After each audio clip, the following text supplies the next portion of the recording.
انا قررت ان انا اجازف او اخاطر عشان انا عندي هدف كبير.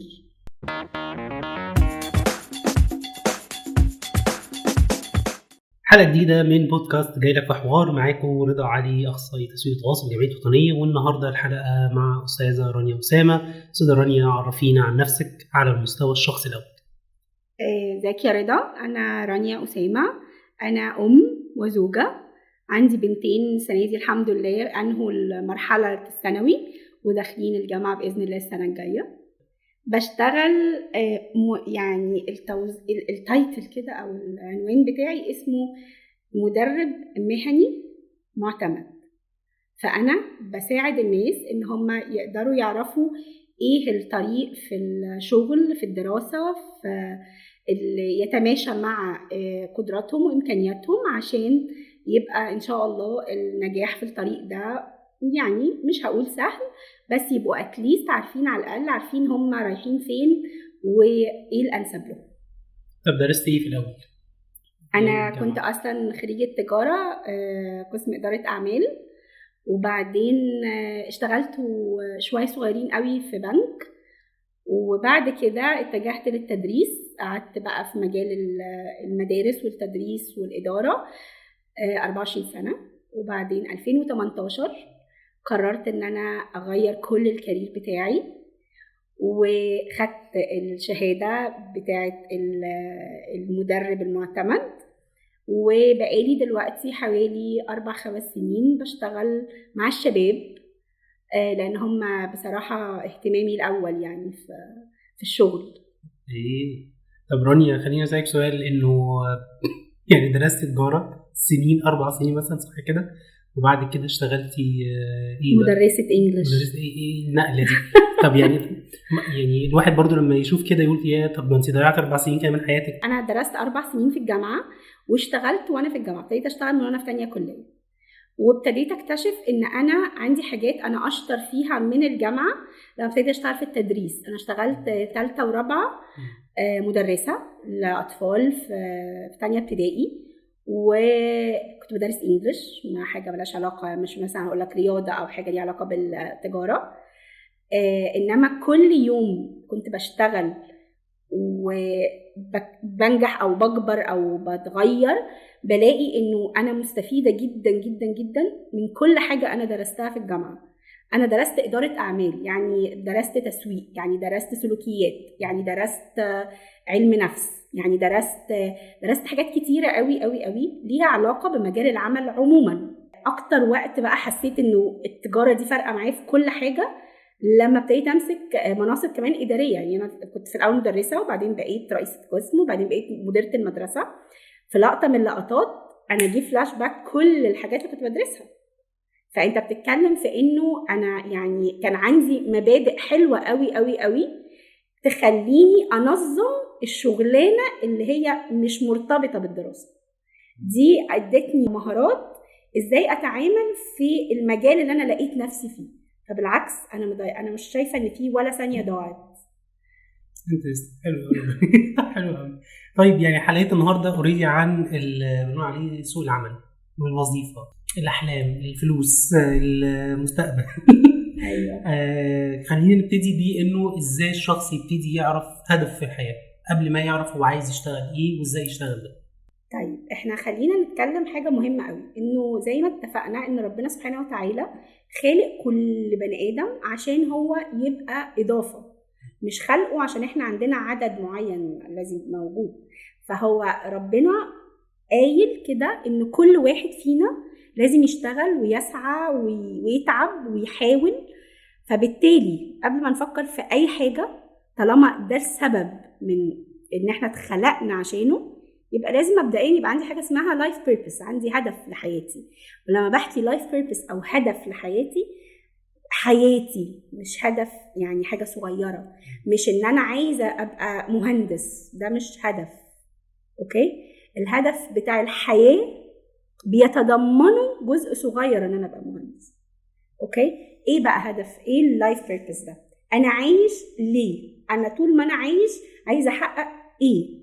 انا محتاج اوصل لايه عشان احس ان انا مبسوط؟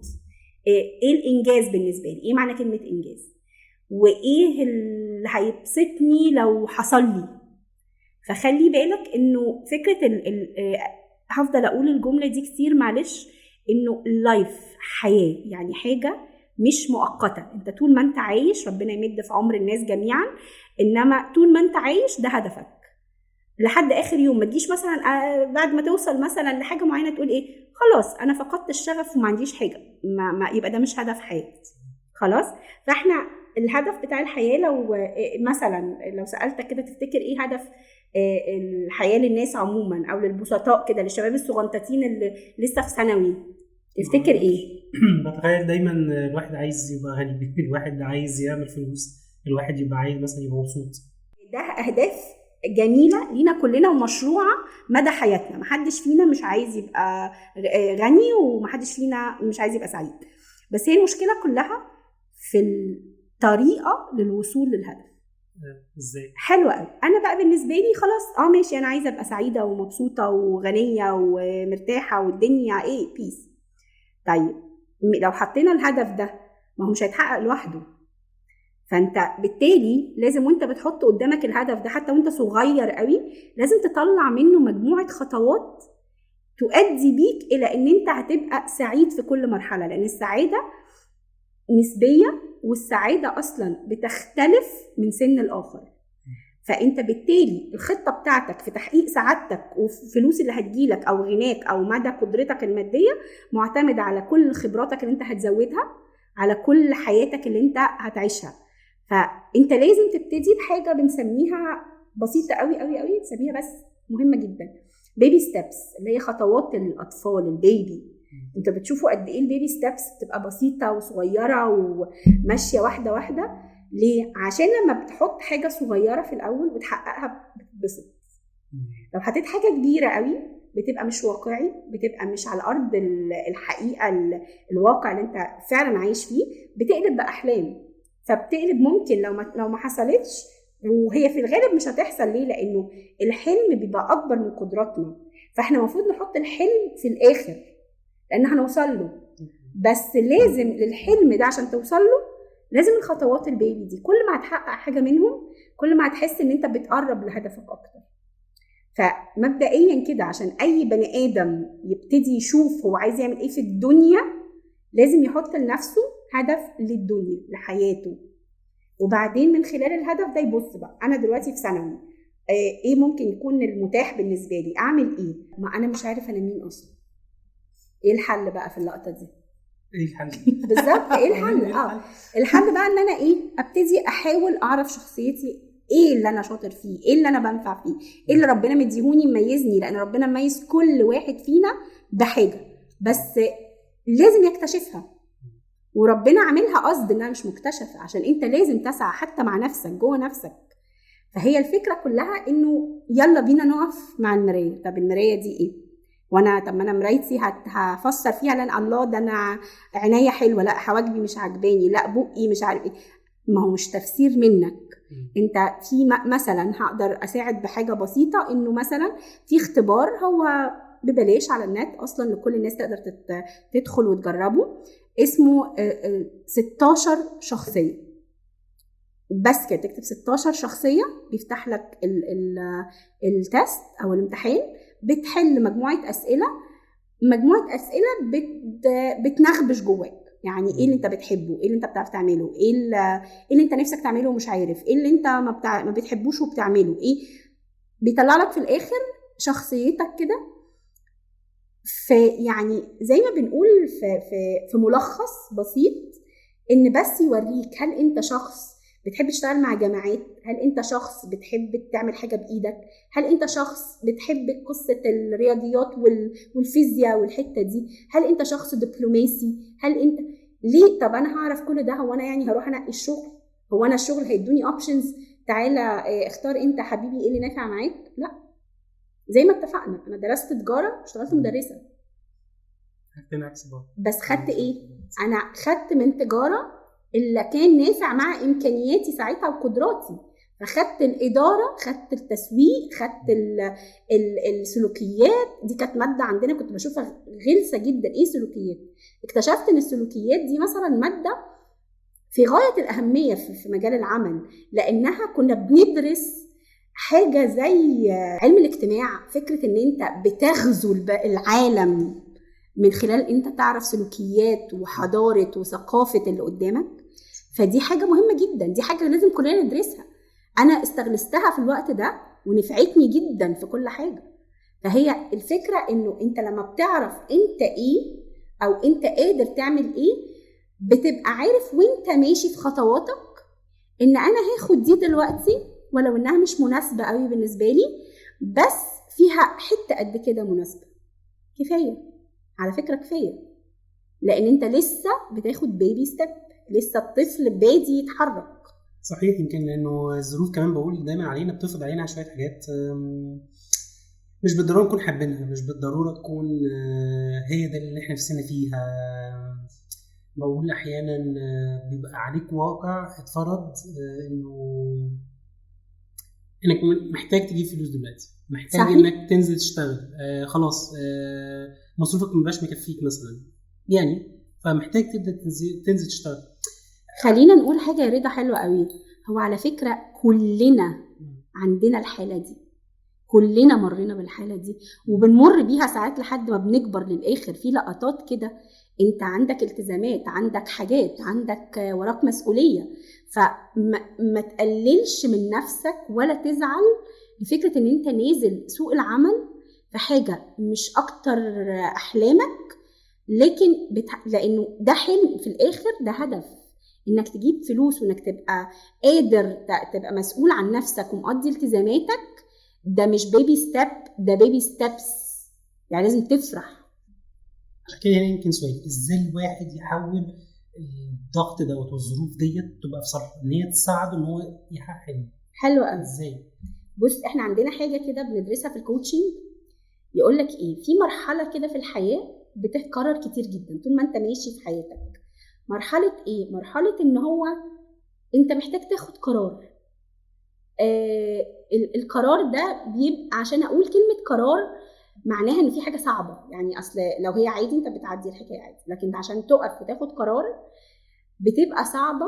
والقرار بيبقى دايما حاجه من اتنين، يا اما في جزء من المخاطره، بس انا قررت ان انا اجازف او اخاطر عشان انا عندي هدف كبير، والجزء التاني انا هسيب البحر يطلعني وينزلني ويوديني ويجيبني، ولو رماني على شط تمام، ما لقيتش شط خلاص هشوف ايه اللي هيحصل، هشوف لي اي حاجه كده اتشعبط فيها.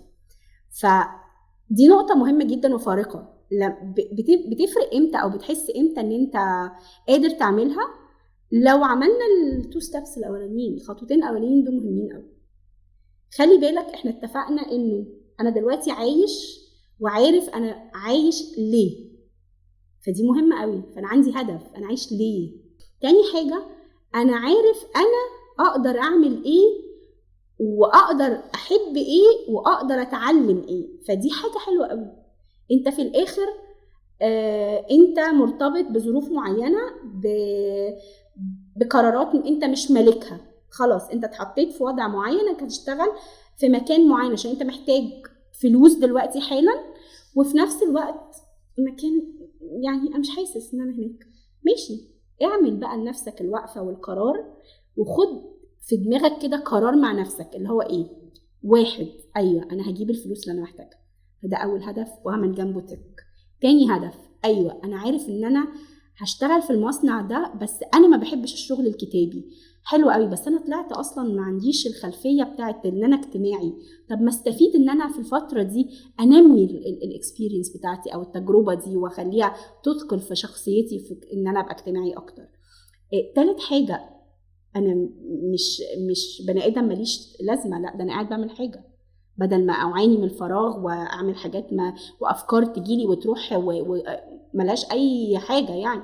فانت بالتالي كل خطوه انت بتاخدها وانت شايف انها اوحش مرحله في حياتك، كل حاجه من دي هتديلك الثلاث حاجات دول، تديلك خبره، هتديك سكيل او مهاره كانت ناقصاك، هتخليك تكتشف عن نفسك حاجه ما كنتش تعرفها.